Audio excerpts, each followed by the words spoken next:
повече за нас. Не в себе си просто, а за нас. От това, което ние сме опитали до днес. Единственият момент, в който учениците се двоумяха дали да следват Господа, знаете ли кога беше? Когато мислиха, че е мъртъв. Когато Исус каза, трябва да ядете плътта ми и да пиете кръвта ми, хората, които не го следваха, казаха, тежко е това служение. Махаме се от него. Но учениците му, той се обърна към тях и каза, а вие ли ще ме оставите? Тогава Петър излезе напред и каза, Господи, при кого да отидем? Само при Тебе има думи на вечен живот. Независимо, че не разбираме някои неща, независимо, че не схващаме всичко, ние сме привлечени от Тебе. Обаче имаше един момент на отчаяние и на страх. Тогава, когато го видяха раснат на кръста, взет от дървото, убит и мъртъв. Тогава беше единственият момент, в който те казаха, заслужава ли си? Ако се питаш този въпрос, значи познаваш мъртъв Господ. Значи познаваш религиозната същност и някакво учение, което няма сила. Когато Господ се яви възкръснал, когато ги изпълни със Святия си Дух, повече този въпрос не стоеше в умовете на учениците. Повече изобщо нямаше време за размисъл, дали да го следват или не. Нямаше време за отчаяние, нямаше време за губене. Имаше един изпълнен с динамика и с живот. Живот. Това е, което Господ има за нас всеки ден. Най-прекрасният, най-вълнуващия живот не е живота извън Господа. И на вас, младежите, същото го казвам. Най-вълнуващия живот е, когато познаваме Господа. И когато наистина сме били познати и познаваме Господа, Той има много повече от това, което ние мислим и което очакваме. Алелуя! Благословен да е Господ! Надявам се, това е било от полза за някого. Но то е от полза за мен. Когато седяхме и хвалихме Бога, Бог ми говори лично и каза, искай повече от мен. Искай да ме познаваш повече. Търси лицето ми всеки ден. Не само в неделя сутрин, понеделник вечер, вторник на обяд, всеки ден, във всяко време, аз искам да съм облечен с Него и да бъда в Него. Халелуя, благословен да е Господ. Бог да ни благослови. Има в офиса има един сертификат, може да го дадем. Халелуя. Имаме повод да се радваме от Господа. Имаме повод да стоим в Неговото присъствие. И това е, че Той е добър. Той не се променя. Той е същия, вчера, днес и завинаги. Ние се променяме. И слава Богу, че се променяме. Някои се променят към добро и към от слава в слава, като от Духа Господен, други в обратната посока. Но това е нашето решение. И днес решението ни е да се променяме от слава в слава, като от Духа Господен. Амин. Слава да бъде на Бога. И някои от стъпките, които предприемаме и взимаме, ни приближават към Бога. Миналата събота имаше водно кръщение, раздадохме всички сертификати, освен един. Един сертификат остана в нас, защото Страни Дена не беше на служба, най-вероятно не беше в София. Заповядай напред, сестро, пазим ти сертификата и карамфилчето. Честито водно кръщение. Заповядай, Бог да те благослови. Заповядай.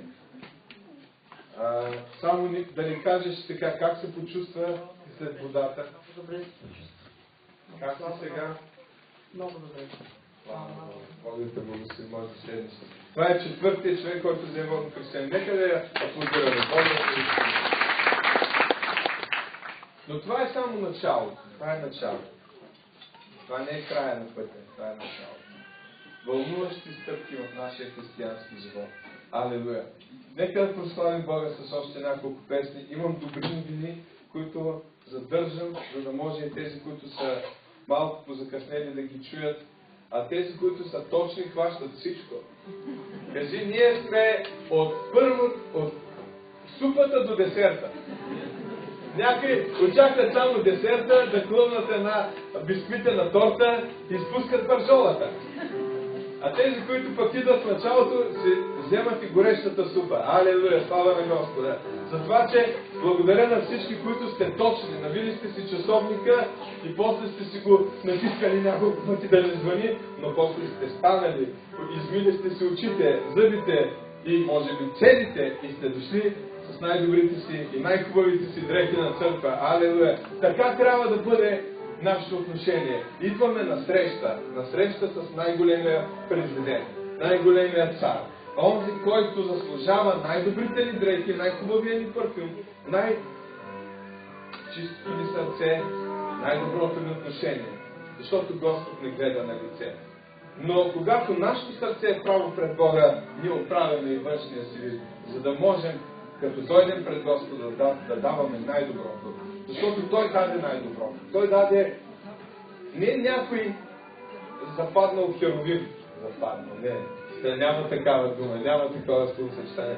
Но не някой от ангелите, не някой от небесното воинство, не някой от тези, които са хиляди по хиляди и го славословят, а единствения си, единородния си, единствения по рода си. Своя син Исус Христос, за да дойде, да се превъплати и да вземе човешка плът чрез девицата Мария, да може да живее безгрешен живот, без да има грях, без да бъде обвинен в някакво престъпление или грях и да стане жертва за всички нас, които бяхме престъпници, казва Словото. Всеки, който престъпва закона е грях, а кой от нас не е престъпвал никога закона на Бога. Но Бог даде най-добро, единствения си син, за да може всеки един, който повярва в него, да бъде спасен. Без значение от възраст, без значение от пол, без значение от раса, без значение от социална принадлежност, без значение от родители, без значение от това как гледат другите на теб. Господ гледа като на един достоен, за който да бъде дадена жертвата на Исус на кръста. Алелуя! Нека и ние да считаме Господ за достоен. Достоен за всичко, което можем да отдадем на Него и даже повече. Алелуя! Нека да го благославим. Слава Исус! Колко велики наши Спасител, ще спеем тази песен.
нас смирява сърцето си пред Тебе и искаме, Господи, да общуваме с Тебе, искаме да говорим с Тебе, искаме повече от Тебе. Молиме Те, Исусе, прости ни, ако сме Те игнорирали, прости ни, Господи, ако не сме Те допускали да работиш в нас. Аз Те моля Ти да буди тази сутрин дълбоко във всеки един от нас. Духовна промяна, Господи, духовна промяна да даде това место в името на Исус. И благодаря Ти, Господи, че от тук, Исусе, Ти пръскаш светлина в целия квартал. От тук Ти пръскаш светлина в цялата страна. Благодаря Ти, Исусе, че Ти ми пращаш по народите, защото знае, че Ти си ми избрал, Исусе, да извършим Твоята воля. Аз Те моля Ти да ми помогнеш. Аз Те моля Ти да благословиш всяка една църква в София в този момент. Твоя свят да действа мощно в Твоите люди, Господи. Съживи ми, Господи, съживи ми. Молиме Те, Исусе, за повече от Тебе. Молиме Те за повече от Тебе във всеки един от нас. В името на Исуса. О, слава на Тебе, Господи. Искаме още от Тебе. Искаме да Те познаеме, Господи. Такъв какъвто си. Силен и мощен Господ. Слава на Тебе, Исусе. Слава, слава, слава. Халелуя, Господи. Благодарим Ти, Исусе. Благодарим Ти. Халелуя, слава на Тебе.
Поздрави един до теб, време за съобщения, извадете си големите тефтери или шумните телефони, които звънят по време на службата, включете ги на безшумен режим и нека да си запишем няколко дати, защото има неща, които ще предстоят съвсем скоро.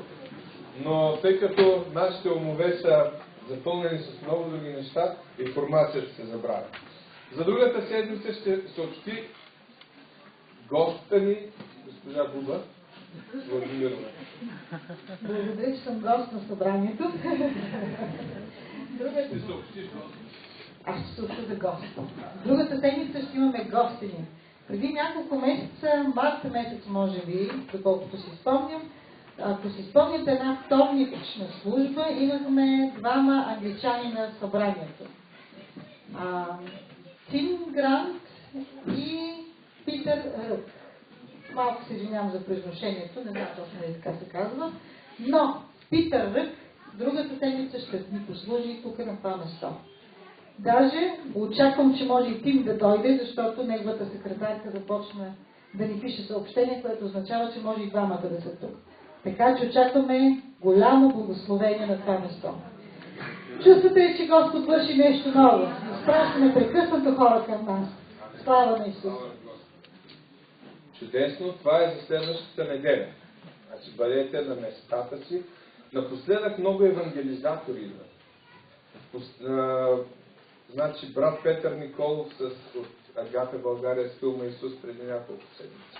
Миналата седмица българска християнска мрежа или българска мисионерска мрежа Иво Шатровски. Във вторник имахме евангелизатора Дахил Мехмедов, който служи сред турското и помашко население в България и в целия Балкански полуостров.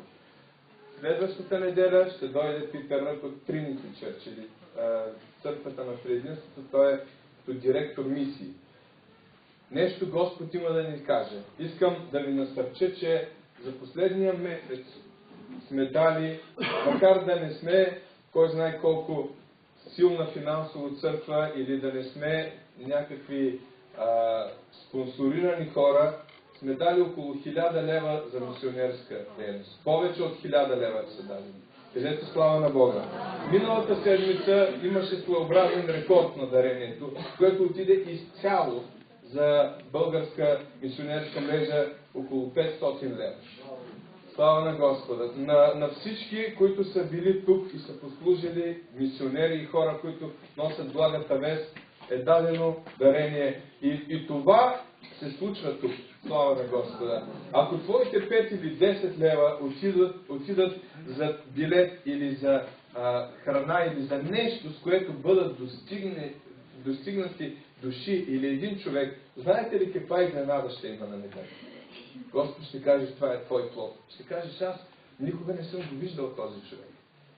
Дадено семето, което пося, падна на добра почва. Даде плод. И този плод стои пред тебе. Слава да бъде на Господа. Сега ни предстоят разходи покрай идващата конференция. Идват група от 15 души. Последно 15 души от Хюстън, Тексас. Идват на 5 ноември. Касат в България. Това е вторник. Не знам дали ще имат възможност да дойдат вторник вечерта, защото все пак е полети, може с посрещането, така да се позабавим, но на следващия ден, директно, започваме мисия. И тази мисия ще бъде в центъра на София. Запишете си, 6 ноември, сряда, в зала Средец, бившата Лиляна Димитрова, на руски паметник се намира. Васил Левски, да, другия руски паметник. За мен е руски паметник и Васил Левски са два паметника, около които винаги има задръстване, защото кара много с колата. Добре, Васил Левски, извинявам се. Васил Левски и където върви един тролей, който завива към булевард Мадрид. Там в този силует е зала Лиляна Димитрова. Ако някой се е жени, християн се жени там, за това, че идеално не знае. Някой може да е ходил да бъде на подписване. Това е залата близко до Първа английска гимназия. Заедно с директорката, целият педагогически съвет и цяла Първа английска гимназия ще направим концерт. Концертът е съставен от 3 части. Първата част е танц на царските деца, ръководители Инчо и Трайка, може да... Инчо. Добре.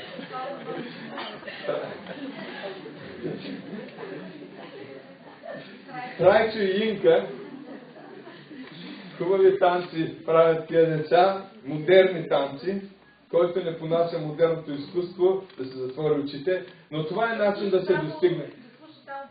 Само посланието, то е силно, то е християнство. Но те ще танцуват на християнска музика, модерен танц, който ще докосне сърцата на тези тинейджери от първа английска гимназия. След това ще има участие на първа английска гимназия с техния духов оркестър и някакъв рок състав имат. И накрая ще завършат нашите хора с няколко песни от Тексас и няколко християнски песни. Този концерт ще бъде покана за концерта, който ще се проведе тук, в съботата. Значи, това, което ще се случи в сряда е от 18:30 в зала Средец или бившата Лиляна Димитрова. Галя, канете там от училището, музикалното училище е много близо, след училище могат да дойдат. Канете, спокойно има 250 места. По този повод ще бъдат намалени от часовете на първа английска гимназия, за да могат да дойдат децата. За това, че ако някой покани някого, кажете им, бъдете точни, за да си хванете място. Защото може... Няма вход, няма такса вход. Таксата на залата ще платим ние. Знаете ли защо? Защото ние искаме да участваме в спасението на човешки души. Защото от това място ще излиза благословение по всякакъв начин. За цялата страна. За детските домове, за детския дом в Роман преди 2 седмици, за първа английска гимназия, за сирийските бежанци, за нас самите, за да може всеки, който се докосва, да бъде благословение и да получава благословение. Амин? Ние не сме призвани само да получаваме благословение. Ние сме призвани да бъдем благословение. По-блажено е да си благословение, отколкото постоянно да чакаш благословение и да ги очакваш. Това е за 6 ноември, сряда. 7 ще се прави разпределяне на дрехи, които ще бъдат дрехи, обувки, които ще бъдат доставени от пастор Стефан Стефанов и неговата фундация. Тук ще се разпределят. И вечерта ще посетим църквата, брат Митко, в факултета, четвъртък вечер сме при вас, брат. Ако не искате, разбира се. С цялата група американци, ако не ги научим на български, ще трябва ние да пеем на английски, да знаете. Или на ромски, да, то е по-лесно. По-лесно. Добре, това е в четвъртък вечер.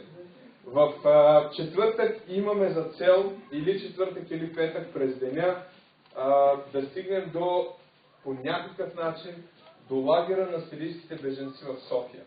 Това нещо не е уредено още. В процес е. Молете се за това.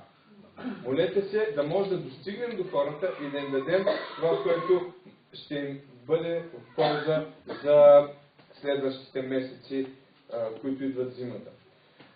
В петък вечер започва конференцията. Тук, на най-новия брой на вестника Божието Слово, има дни и сесии. Може да си вземете вестника, новия брой синя, аз съм Миховър, твой Бог, е първата статия. Отзад на гърба има напомнене кога са сесиите. Започват от петък, 8 ноември, от 18:30 часа, съботата, цялата събота сме с сесии 11, 14:30 и вечерта 18:30, което е записано сесия, ще бъде концерт тук. Надяваме се хора, които ще дойдат в Лиляна Димитрова, невярващи, да посетят концерта, защото той ще бъде изцяло християнски. И закриването е в неделя от 11 часа. Гост пастор Ренди Нидъм от Хюстън Worship Center. Всички, които идват 14 души, плюс него 15, са от една църква. Искам да ви кажа, че това е човек, който има видение за света. И ние сме част от едно видение, наречено 10 cities mandate, значи мандат на 10 града, който София е един от тях.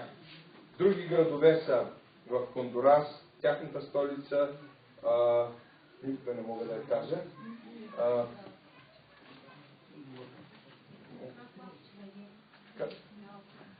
Как е? Тегусигалпа е на български. Аз винаги съм е чувал на английски, обаче реших да не давам такъв небръснат превод. Тегусигалпа. Така, Хюстън, Корпус Кристи, Хонконг, Токио, София, Макао, Китай, Москва и се очакват още Париж, Будапешта. Молим се, също в Уганда има партньори в Африка. Ние сме част от това. Пастор Ренди Нидъм, изключително добър проповедник. Казвам ви го най-откровено. По-добър от мен. Аз може да се представя. Така. Той ще бъде тук. След това, само че по време на конференцията, да, има много силно изразена пророческа дарба, между другото. Съвсем така откровенно мога да кажа, че някой може да се тръгне променен. Внимавайте. Който дойде, може да се тръгне променен. По време на тази конференция ще имаме гости от Благоевград, от Македония. Ще дойде цял бус от Македония. С живи македонци. От град Штип. Пастор Ангел Павлов и църква Оаза на любовта ще ни дойдат на гости. Така, от един пелин ще дойде група, ще има група от, надявам се, от църквата на Райчо и трета 50-на трябва да говорим с Емануил Бозов. Друг още, Вършец в очакване и със сигурност хора, които ще дойдат изненадващо. Това е петък, събота и неделя, 8, 9 и 10 ноември, но за да го запомните, си вземете вестника. В следващия ден сме в процес на подготовка на втори концерт. Вторник, това е на 12 ноември в Банкя, 78 училище, защото ние искахме да се скрием и да си починем, обаче сестра ни развали дисциплината и казала на директората. И не знаем, ще видим, може би и там ще стане концерта, защото директорката е казала елате, непременно елате. И там, да, но в същото време, вторник, имаме служба. Тоест, ще тече концерт, ще има и богослужение. На богослужението ще служат двама от хората, които са от екипа. 2 жени ще служат на това място. Те са с молитвено служение. Ако някой има болен, ако някой има конкретна нужда от молитва, нека да дойде на службата, защото ще има молитви от жени на вярата. Така, след това ще имаме още едни гости за следващия уикенд. Тоест, кога е това? 9, 10, 16 и 17. Едно семейство по-скоро, на които им се роди 5-то дете. Кога бува? Преди 2 седмици? Преди 2 седмици им се роди 5-то дете. Ще дойдат с него. Ще пътуват от другата страна от океана. Човек с изключително силно мисионерско служение и служение на изцеление.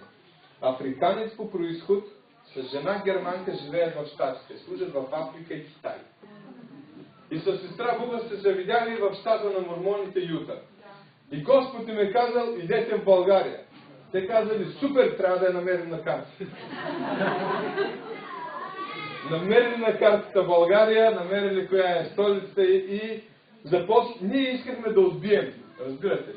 Че много едно след друго неща. Обаче човек казва, идваме.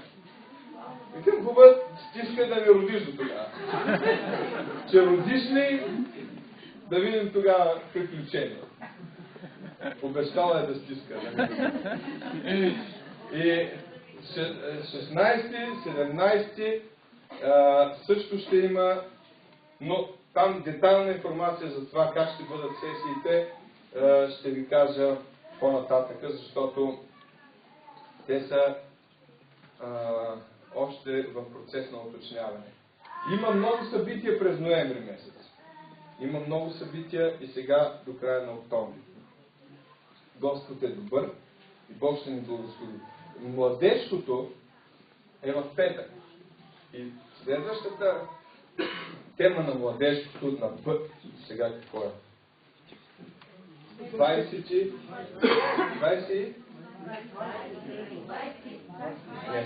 Днес е 20. На петък кога е? 25? Не? 25. Точно. Добре, стигнахме да се съгласим. 25 на младежкото. Там виждаме един младеж просоля. Как се казваш? Да. Как? Теодор. Има още един Теодор. Къде изчезна той? Тук беше. Супер. На колко си години? Чудесно. Точно време за тебе, за младеж. Ще се говори за социалните мрежи. Какви са? Вие имате ли Фейсбук там? Имате ли Фейсбук? Да. Нямаш. Кой има Фейсбук? Я си дигнете ръце. Честно бе, аз не казвам кой краде и лъже. Кой има Фейсбук? Така. Ползата и вредата от социалните мрежи ще е темата. И най-вече, как можем да използваме 100% от социалните мрежи за Божия слава, без да ни повреди това нашия християнски живот. Амин? Затова насърчавам всички, дори да не сте младежи, елате на младежко, за да раздиплим темата за социалните мрежи. Фейсбук, Twitter и други, които аз изобщо не знам как се казват. Не съм ги чувал и от общата култура мога да споделя. Добре, това е за младежкото в петък. Някакви други съобщения? Излезе новия брой на вестника, както ви показах преди малко. Миналата неделя сестра ни беше на предпечат и от сряда или четвъртък вече е наличен. Вземете го, използвайте го за покана, използвайте го за благовестие, за слава на Господа. Амин. Сега, казахме, че през идващите дни ще ни трябват средства. Средствата са за покриване на залата, за рентване на микробус, за нахранване частично на идващите. Ще ни трябват и доброволци. Хора, които могат да кажат, аз давам един ден, в който да нахраня тези 15 души. Искам да сготвя и да донеса. Мога кога се да го направя. Църквата можем да осигурим продуктите, но ако искате и имате възможност вие да осигурите и продуктите, ще се приеме като двойно благословение. Но ако искате да сготвите и нямате финансовата възможност да купите продуктите, ще ни кажете и ние ще ги осигурим. Но тези хора трябва да ги нахраним, нали? Трябва да се покажем като добри домакини.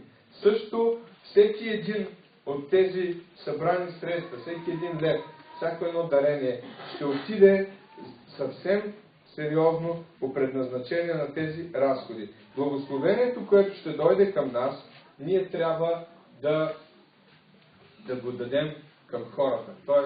към невярващите. То няма да бъде заради тези гости, а ще бъде заради хората, които ще чуят Божието Слово. И така, в Малахия 3 глава, четем няколко стиха, искам да ви ги напомня. 10 стих казва: донесете всички десятъци в хранилището, за да има храна в дома ми. И опитайте ме сега за това, казва Господ на силите, дали не ще ви разкрие небесните отвори, да излея благословение върху вас, така, щото да не стига място за него. Тези, които са от църквата на брат Митко, ние искаме вашите десятъци. Вашите десятъци принадлежат на църквата, която се храните и в която живеете. Тези, които принадлежат в църквата, Вашите десятъци принадлежат на църквата, не на социален дом, не на благотворителна организация. Там са даренията. Десятъците са в църквата. Това е хранилището на Божието благословение за всеки един от нас. Всеки един си има апартамент. Ако не се грижиш за апартамента си, ако не му плащаш сметките, ако не плащаш данъците, знаете ли какво ще стане с апартамента? Повече няма да е твой. По същия начин, ние имаме дом. И в този дом има нужди. Ако имаме в сърцето си купнеж за този дом, трябва да бъдем верни в даването в този дом. Тези, които дават дарения, освен десятъците, може да ги давате навсякъде. Може да ги давате в тая църква, може да ги давате в някоя друга, може да давате дарение в мисии, може да давате дарения на хора. Даренията са нещо, което са извън десятъка и което увеличава благословението. То е нашето решение да дадем за Божия слава. Защо? За да има храна в дома, трябва да има десятъци. И тогава казва Господ, тогава опитайте ме. Ние искаме да опитаме Господа без да дадем нищо. Бог дава различен начин на мислите. Дайте десятъците в влагалището ми или в хранилището ми, опитайте ме, казва Господ. Дали не ще разкрие небесните отвори, да излея благословение върху вас, така, щото да не стига място за него. Изливането на благословението е едната страна. Някога случвало ли ви се да получавате много пари и да не ви стигат? Ще кажете, кога сте получавали много пари? Случвало ли ви се да вземете пари на куп? Някой да продаде нещо, да ви дадат нещо, нещо да дойде и да не стигат. Знаете ли, получаването на голямо благословение е едната страна на нещата. Но втората се крие в 11 стих. Казва: заради вас ще смъмря поглъщателя. Амин? Та няма вече да поврежда рожбите на земята ви и лозата ви на полето няма да хвърлят плода си преждевременно, казва Господ на силите. Заради вас ще благословя фирмата, в която работя. Заради вас ще благословя България. Заради вас и заради вашата вярност. Ще благословя църквата. Ще благословя дома ви, казва Господ на силите. Но, ако не сме верни, заради нас няма да бъде благословена България.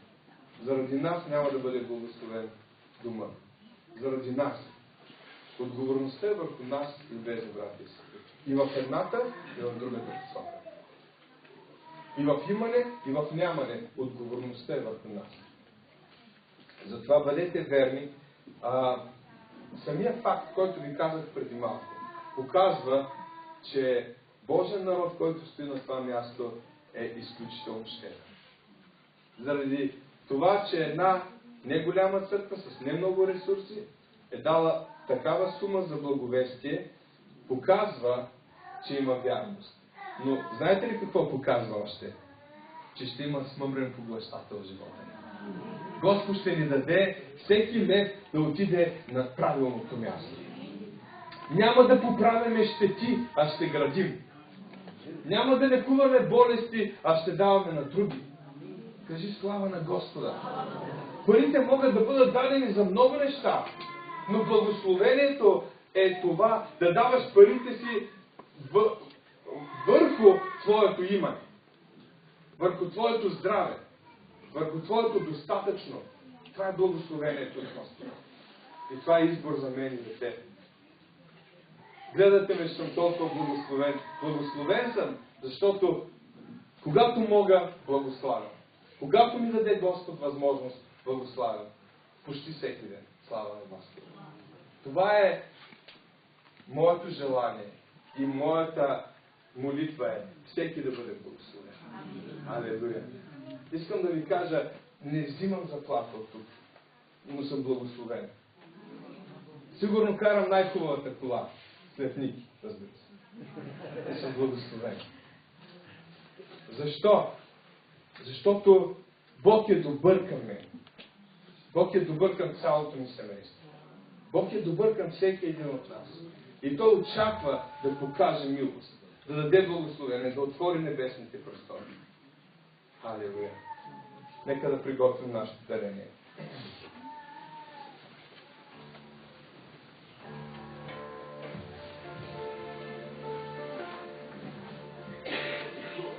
Ще го направим по най-добрия начин. С танцова стъпка, с глас на радост, който идва да даде на Господа с радост. Не да минава дарението и да се стискаш, а да излезеш и да кажеш: радвам се, че мога да дам за Господа и в този ден. Алелуя!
След като се повлякох с съобщенията, ще бъда кратък със слово. Преди 2 часа ще се тръгнем. Нека да приготвим нашите Библии. Имате ли Библии? Нов Завет, електронна Библия, бързо ми отвори, браво, супер. Всякакви вършат работа, стига да може да ги четете и да ги разбирате.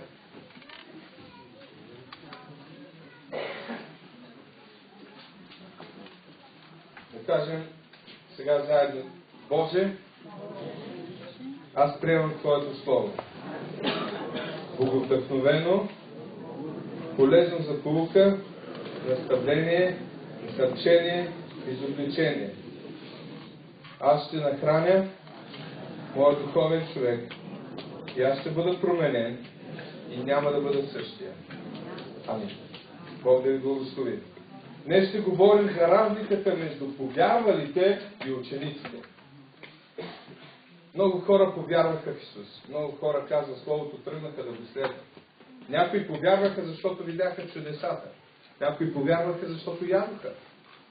Исус даже самия каза: вие вярвахте, защото ядохте хляба и рибата. Някои вярват, защото са получили нещо от Господа. Дошли са на църква, имали са конкретна нужда. Господ е отговорил на нея. Чудесно. Слава на Господа. Бог е жив. Той иска да го търсим и Той ни дава повод да вярваме. Той ни дава всички причини да вярваме в Него. Когато погледнеш всичко, което е създадено, доста наивно е да си мислиш, че всичко е станало по случайност. Доста наивно е да смяташ, че е плод на еволюцията. Остави твоята къща на еволюцията и след 10 години ще падне таван. Това е еволюцията. Втория закон на термодинамиката. Еволюцията и развитието на нещата водят към хаос. Но Бог не е сътворил хаос. Той е сътворил нещата със съвършен ред. Понякога ние правим хаос и някои фирми фалират, защото няма добър мениджмънт да става хаос, но това не е Божия план. Той е сътворил всичко чудесно. Но в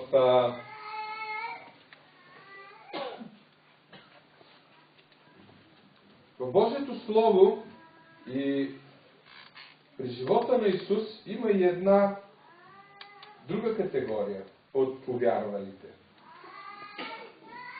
Това са учениците. В Йоанна, Евангелие от Йоанна 8 глава, 31 и 32 стих, който има Библия да отвори, виждаме нещо много интересно. Тогава Исус каза на повярвалите в Него юдеи. Исус говори на вече повярвали хора. Каза: ако пребъдвате в моето учение, наистина сте мои ученици. И ще познаете истината, и истината ще ви направи свободни. Да повярваш не е достатъчно. То е задължително, за да дойдеш при Бога. Който не вярва в Бога, не идва при Бога. Който идва при Бога, трябва да вярва, че има Бог. И че Той възнаграждава тези, които го търсят. Но този, който повярва, има избор. Дали да пребъдва в Исус, или да не пребъдва в Исус. Господ не е тиранин. Той дава възможност да повярваш и въпреки всичко ще ти даде възможност дали да го следваш или да не го следваш. Това е наше решение. Тогава Исус даде едно обещание за тези, които ще преминат стъпката на вярата и ще започнат да стават и ще бъдат последователи, ученици. Той каза: ако пребъдвате в моето учение, наистина сте мои ученици. И ще познаете истината, и истината ще ви направи свободни. Аз искам да ви кажа, много вярващи хора не са свободни, защото не са познали истината. А истината не може да бъде позната, ако просто вярваш, а не си последовател. Любезни, ние знаем, че Словото пише: и дявола вярва и трепери. Не е достатъчно. Не е достатъчно да вярваш. Трябва наистина да последваш Господа. Трябва наистина да вземеш решение да принасяш плод. И този плод да бъде траен. Обещанието за освобождение е за тези, които пребъдват. В Йоанна 15 глава 4 стих четем. Същото Евангелие, 15 глава, стих 4, казва: пребъдвайте в мене. В кого? В Исуса. В Неговото Слово. И аз във вас, както пръчката не може да даде плод от само себе си, ако не остане на лозата, така и вие не можете, ако не пребъдвате в нея. Не е достатъчно да израсне пръчката. Тя трябва да остане на лозата. Нашия живот е продължително действие. Той не е нещо, което се случва днес и утре вече нещата са каквито си искаме. Това е процес. Божието Слово е като семе, което е посадено. За него трябва време да се развие и добра почва, за да даде добър плод. Исус казва: пребъдвайте в мене и аз във вас, за да дадете плод. И плодът ви да бъде траен. Приближавайте се при Господа, за да получите добри дарове от Него. Но пребъдвайте в Господа. Т.е. не само да се приближаваме, но да стоим там. Ежедневно. Неделя сутрин се приближаваме при Господа. С устата си, с сърцата си, с хвалението си, и това е чудесно. Но понеделник пребъдваме в Господа. Вторник пребъдваме в Господа. За да може плодът ни да бъде траен, ние не можем да бъдем неделни християни. Разбирате ли? Няма начин. За да може първата спънка да не ни разочарова, ние трябва да ходим с Него ежедневно и 24 часа денонощно.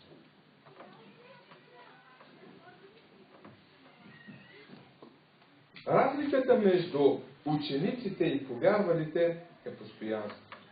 В Деяния на апостолите ни дава 2 глава, 41 и 42 стих, една добра концепция за това какво се случваше в ранната църква.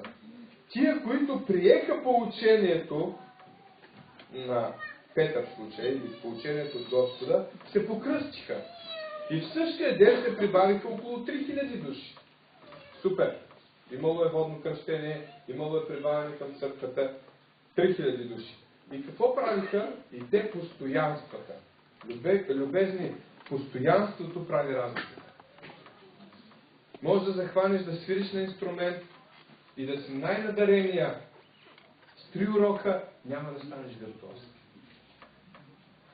Може да започнеш да учиш чуж език и една седмица да учиш денонощно, на следващата седмица спреш ли, край. Така ли е Иво? Иво е нашия студент по английска филология. Слава на Господа.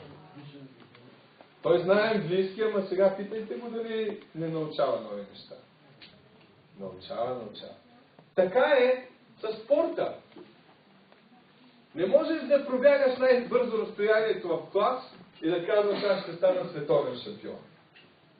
Трябва постоянство, трябва тренировки, трябва обучение. Нашия живот като християни е постоянство, тренировки, обучение. В поучението на апостолите, знаете ли, много хора четат Библията, малко хора я разбират. Защо? Защото не постоянстват в ходенето на църква. Ще кажете: да, само в ходенето на църква. Да, ходенето на църква е жизнено важно за разбирането, приемането на Словото на Бога и за откровения, свързани с Божието Слово. Основният ми начин, по който съм започнал да разбирам Новия Завет, освен четенето и Стария, е когато ходих на църква. Бог ми говореше по време на проповедта на пастора. Бог ми говореше в дори неща, които Той не казваше, като прочете текста, Бог ми говори в друга посока. Защо? Защото това е част от Библията. Поучението на апостолите. Искате да докараме апостолите да проповядват? Може. Но поучението е в църквата. Ако 10 човека дойдат и кажат: искаме отделен библейски курс, ще направим такъв. Ако искате нещо по-различно и повече четене на Словото, ще го направим. Защото това е начин за израстване. В общението. Някой казва, аз съм си вярваш в къщи. Хубаво, с кого общуваш? Общението е жизненно важна част от нашия растеж. Значи няма с кой да се скараш даже. Няма с кой да си размениш доктрината. Срамота. Шегувам се. Няма с кой да споделиш, да кажеш, знаеш ли, вчера имах отвратителен ден. Знаеш колко трудно ми беше. Не знам как ще бъдат в понеделник неща. И някой да те хване за ръка да каже, нека да се помоли. Аз вярвам, че ще бъдат добре. Гледаш човека на тъжено лицето му. Клюмал. Защо? Защото никой от нас не е достатъчно силен, за да може да живее със себе си и да бъде достатъчен за себе си. А ако си достатъчно силен, да си само вдъхновяващ се, самонасърчаващ се, срамота е, че не го използваш да насърчаваш другите. Затова, че общението е задължително. Дали си щастлив днес и нямаш нужда някой да те насърчава, имаш възможност да насърчиш някой друг. Имаш възможност да дадеш нещо. Като нямаш нужда да получиш, можеш да дадеш. А като нямаш какво да дадеш, можеш да получиш. Жив организъм. Господ иска така да бъде. Преломяването на хляба. Защо? Не. Един има почерка, друг е решил да покаже майсторски как прави баница. Всичко това е чудесно. Господната трапеза, част от преломяването на хляба. Това е част от живота на църквата. Ако ме... Както казваше брат Милчо, ако ме намерите с баклавички, няма да ви се разсърдя. Той си обичаше сладкото. Никой не се сърди, когато някой иска да го благослови. И каже, ела да ти почерпя една тортичка. Или ела да ти купя едно кафе. И някой, който го прави без да знае, без да усеща, без дори да го мисли, получава благословение. Защото една чаша вода, дадена в името на ученик, носи награда на ученик. Една чаша вода в името на апостол или на пророк носи това благословение. Затова, когато можеш, прави го. И в молитвите, любезни, ние трябва да се молим. Аз съм уверен и това споделих преди да тръгна преди около месец, че Бог направи различни степени на места за обиталище. Първата степен беше шатъра за срещане. В шатъра за срещане хората се приближаваха, виждаха Божията слава. Моисей беше там, срещаше се с Господа, Аарон от време на време. Шатър за срещане. Но Соломон искаше, Давид искаше да направи нещо повече. Да бъде Божий дом. Това е място, където не само да се среща с Господа, но той да обитава там. И той да живее сред хората. Бог му каза, не, ти няма да го направиш. Твоя наследник ще го направи. И всички мислят Соломон. Соломон изгради храма, но истинския дом на Господа беше изграден от наследника, наречен Исус. Давидовия потомък. Потомъка и отрасъла Давидов. Той направи дом на Господа. Знаете ли къде го се твори? В центъра на Иерусалим ли? Не. Кажи тук. Това е дома на Господа. Шатъра за срещане е тук. Шатъра за срещане е в факултета, шатъра за срещане е в различни места на София, на Божурище, на Банкя, на България. По целия свят има шатъри за срещане. И това е местата, където се срещаме с Господа. Аз те насърчавам да прави твоя дом шатър за срещане с Господа. Имаш ли повече от един човек в дома си? Имаш ли съпруг, съпруга, деца? Нека там да бъде един мини шатър за срещане. Мини скиния за срещане с Господа.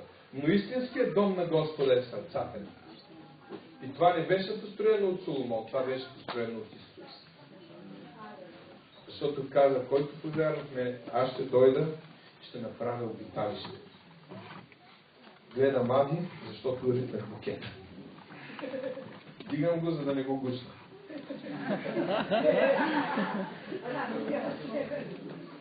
Значи, шатера за срещане е църква, дома ни. Но Господ направи дом. Той каза, аз ще дойда и ще обитавам с теб. Те ще направят дом в сърцата. И още повече, когато ние сме дом на Господа, ние не сме слуги повече. Ние сме направени какво? Наследници. Наследници на Бог. Са наследници с Христос. Това е Неговата дума.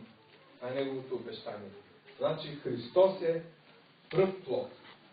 И всичките обещания чрез Христос са дадени за нас. А Бог търси наследници. Когато го направиш до сърцето си дом за Господа, ставаш част от Неговото наследие. Алелуя. И постоянстваха и в молитвите. В Марка 4 глава има 3 много прекрасни притчи. В Евангелието от Марка 4 глава. И всички са свързани с Божието царство. Но ще прочета една от тях и по-скоро част от нея. Също посяното на канаристите места са тия, които чуват Словото, веднага с радост го приемат, нямат обаче корен в себе си, но са привремени. После като настане напаст и гонение поради Словото, веднага се съблазняват. Посяното между тръните са други. Те са уния, които са слушали Словото, а в светските грижи, при мамката на богатството и пожеланията за други работи, като влязат, заглушават Словото и то става безплодно. А посяното на добрата земя са тия. Кажи тия. Тия. Които слушат Словото, приемат го и дават плод. 30, 60 и 100 кратно. Амин. Слава на Господа. Тук Исус дава разликата между повярвалите, т.е. хората, които са чули Словото и са го приели в един момент, и тези, които са станали ученици или последователи. Имаше една категория, които бяха хората, които Словото падна край пътя. Изобщо не поникна. Това са хората, които им говориш, те казват, не ме занимава с Господа. В Псалом 10, 4 стих казва Словото, че всичките им мисли са, че няма Бог. Не заради друго, защото не искат да има Бог. Защото не искат да отговарят пред Бога. Колкото и да си мислиш, любезни братко и сестро, че няма слънце, то е там. Може да напрягаш цялата си духовна енергия, да отричаш съществуването на луната, но тя е там. Напрягането на невярващите не омаловажава присъствието на Бога. Но посяното има различна съдба. Канаристите места са тези, които веднага чуват Словото, приемат го, радват се, приемат хляба и рибата, но нямат корен в себе си, привремени, като настане напаст или гонение, веднага се съблазняват. Като някой им каже, ти съвтор ли си, бе? Как може да съм толкова глупав? Господ е работил в него, извършил е чудо, благословил го е, но първото гонение, първата лоша дума, първото нещо, което не го разбира, ритва и казва, аз не съм. И от тук няма нито един такъв. Казваме, добре, изключваме тази категория. Но има други, които е по-опасно, любезни, по-дълбоко вкоренено, а да даде плод, тръните го заглушават. Знаете ли кои са тръните? Описани са. Светски грижи. Колко хора познавате, които поради това, че поставят светските си грижи на първо място, изобщо са забравили да ходят на църква, да четат Словото, да се молят, изобщо гледаш живота им, той се променя бавно в обратната посока. Светските грижи са голям будил. Те ни пазят будни всеки ден, като ти дойде честитката за тока, няма как да спиш. Като ти кажат, дай 100 лева за униформа на чавето, като ти кажат 40 лева за учебник по английски, да не ви ги изброявам. Ще някой дет не са раждали, ще спрат да раждат. Но, светските грижи са грижите за сега, за хляба. Може да имаш хляб, хлебче, искаш да си купиш хляб и хлеб 20. Да си повиши стандарта. Може колата ти да е от 2005 година, искаш да си купиш чисто. Може, знаете ли, светските грижи са едно кръгче, което тича мишката и колкото повече тича, то по-бързо се върти. И си мисли, че е по-напред, обаче не е по-напред, защото колкото по-бързо се върти, толкова по-бързо трябва да се върти. И колкото повече имоти има човек, толкова повече грижи има за тях, и данъци, и мисли за тях, и започва да ги обгрижва, и живота му започва да живее, да бъде на по-бързи обороти, и в един момент Словото, семето е заглушено. Втория опасен враг на семето или Божието Слово е примамката на богатството. Лекичко примамка. Лекичко така казва, виж сега тук, ако свършиш една работа, направим тук една далаверка лекичка, получаваш и небесни пари. Тото две първотека. Една съвсем лека, едно леко компромисче. И не на последно място, пожеланията за други работи. Вижте колко деликатно го каза Исус. Пожеланията за други работи. Знаете ли какви грозни измерения могат да имат пожеланията за други работи? Има хора, които просто не искат да променят живота си. Искат да си пожелават, каквото са си пожелавали преди. Искат да си живеят, както са си живяли преди.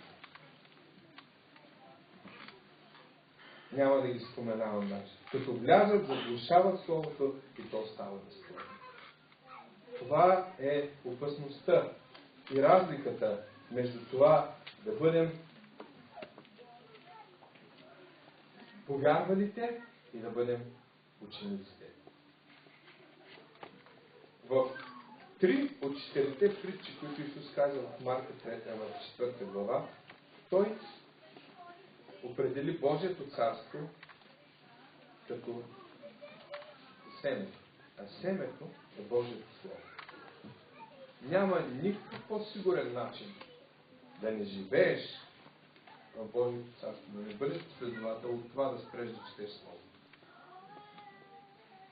Насърчавам всички присъстващи, които могат да четат какъвто и да е език. Намерете си Библия и не забравяйте Божието Слово. Най-съществената сила за духовния човек е Божието Слово. Няма да ни заблуждавам. Хваление, поклонение, чудесни неща. Молитва е задължителна. Спреш ли да четеш Словото, обречен си. Обречен като християнин. И има хора, които се обиждат, сърдят, палят се, стават намусени, нацупени, непълноценни. Гарантирам, че не четат Словото. На 200 пъти. Човек, който чете Словото и който пребъдва в Словото, няма тези проблеми. Имам разрешение за всичките такива проблеми. И това е Божието Слово. Звучи като клише, ама не е. Това е реалността. Това е семето, което трябва да израсне в живота ни, което трябва да се развие, което трябва да даде плод, което става като голямо дърво, което под чието клони се скриват небесните птици. Това е най-ценната суровина, която можем да имаме като християни. Е Божието Слово. Когато четеш Божието Слово, ще бъдеш предизвикан да се молиш. Когато прочетеш нещо от Словото, ще го хвалиш. Всичко идва оттам. Оттам, там е зародиша.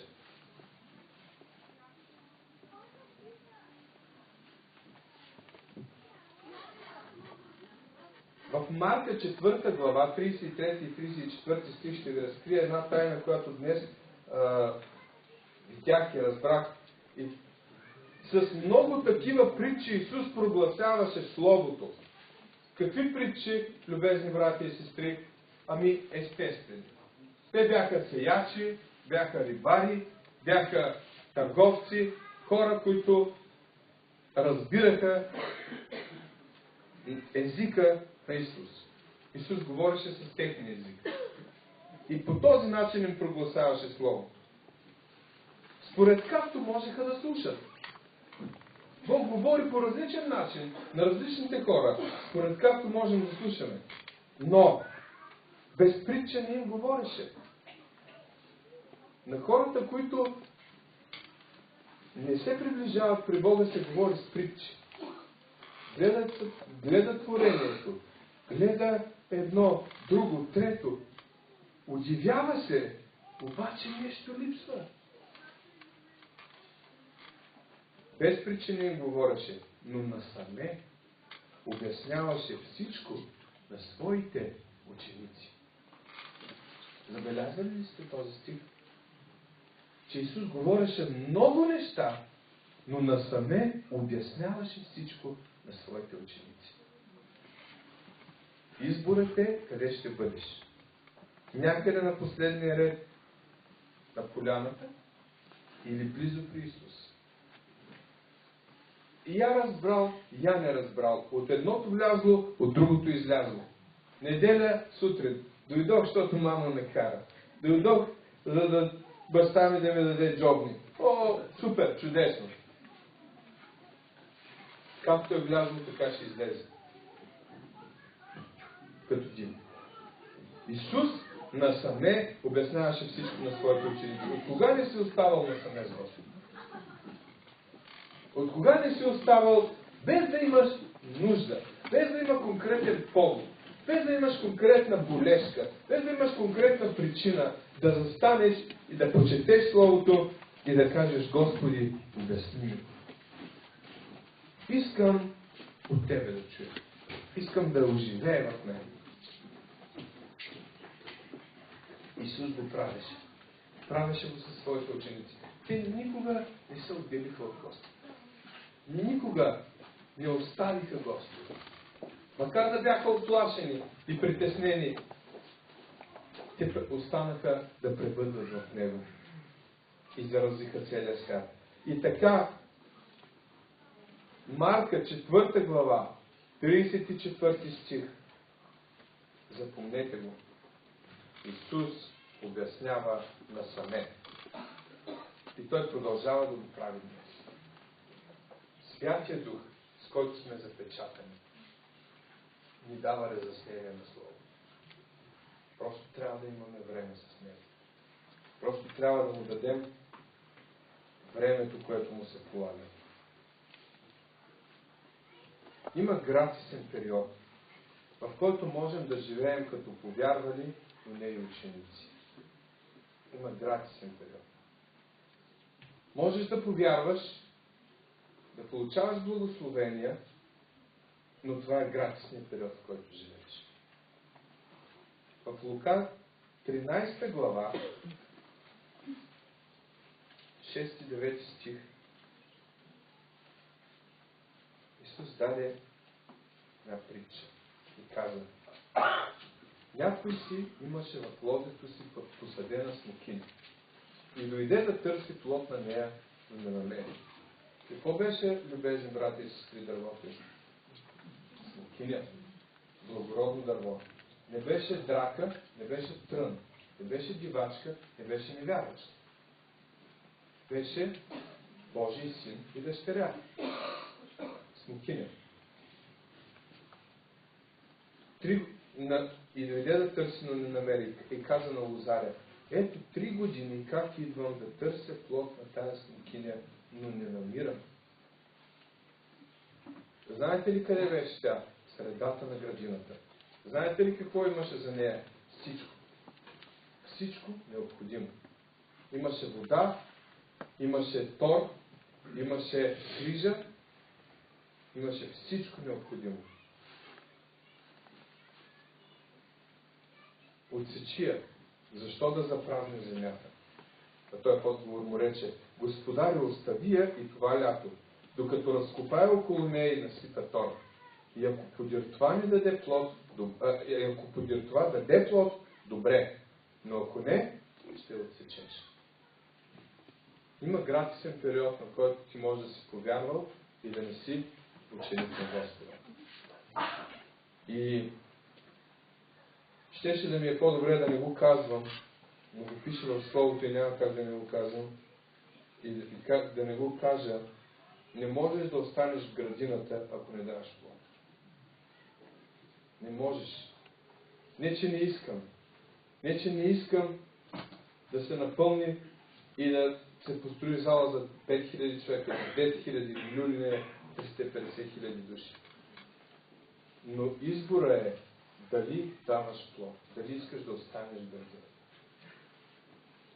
Това е избора, който всеки един от нас прави. Няма начин да даваш плод, ако не пребъдваш Господа. Няма как да пребъдваме в Господа, ако не пребъдваме в Словото Му, в молитва и в общение. Няма как да останем дивачка, а да живеем в градината. Има и други стихове.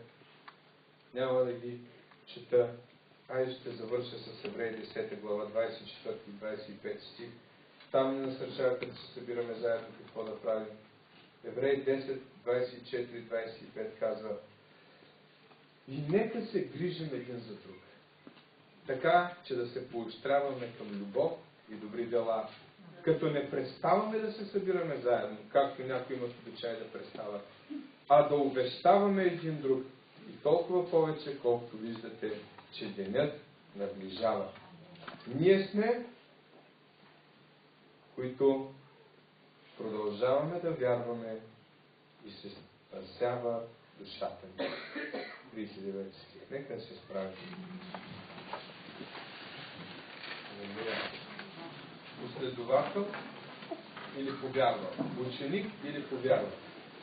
За да бъдеш ученик, трябва да повярваш, но за да дадеш плод, трябва да минеш към действие. Господи, благодарим Ти за това, че Ти си Бог, който ни дава всичко необходимо за живота и за благочестието. Не може да се оправдаваме с други хора, не може да се оправдаваме с наранени взаимоотношения, защото ние сме Твои последователи. Ние не сме последователи на водача на хвалението или на пастора, или на някой дякон, или на някой служител. Ние сме последователи на Тебе. И това, което Господи се изисква, ние искаме да го направим. Искаме да следваме Тебе и във всяко нещо, Боже, да ни дадеш да даваме добър плод. Добър плод, който да израства пред Тебе и да бъде за благословение на останалите. В името на Исус Христос се моля. Алелуя. Амин. Слава на Господа. Бог да ви благослови. Може да се поздравите. 1 часа стана.